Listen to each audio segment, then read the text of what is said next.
د افغانستان د اسلامي امارت زعیم امیر المؤمنین حفظه الله د ښځو د حقوقو د ښه ساتلو په تړاو وروستیو ورځو کې نوی حکم صادر کړی دی.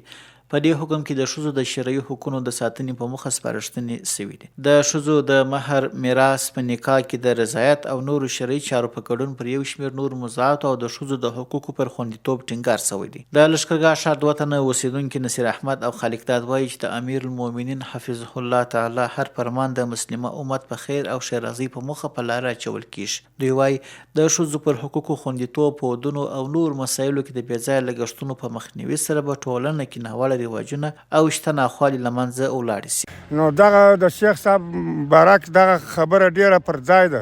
موږ یې ورسره تاییدوو، نور مسلمانان هم باید تایید کړي.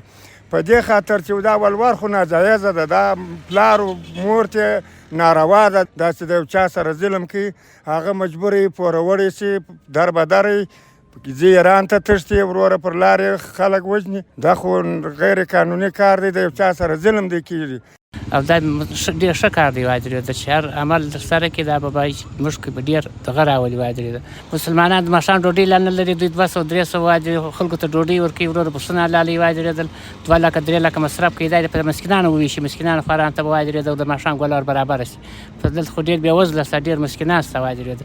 دا ډېر ښه فرمان صادر کړی دی، الله دې جنتونه په نصیب. د لښکرګاه ښار بل اوسېدونکی سمیر وایي که ولورونه کم سي او شرعي ټاکل سوی مهر واخیستل سي، نو په دې سره به په ټولنه کې د ځوانانو پر وړاندې پرتې ناخوالې لري او پر دوی هېوادونو د مزدورۍ لپاره تګ مخه به یې نیول سوې وي.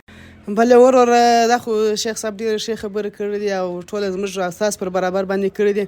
بد ولور چې هغه څونه مهر ورته ټاکل سوی دی باید هغه نسي او ډېر اضافه مهر چا څخه وانخیستل سي او ځوانان بل هیواد ته مجبوره نه کړي چې یا ایران یا نورو ځای یا ترکیې هغو ځایو ته خارجي مملکتونو ته باید مجبوره نه سي او باید دغه نه ولور واخلي چې د خپل په افغانستان کې دونه پیسې ورته وګټي چې خپل خو سر ته یې ورکړي ورته.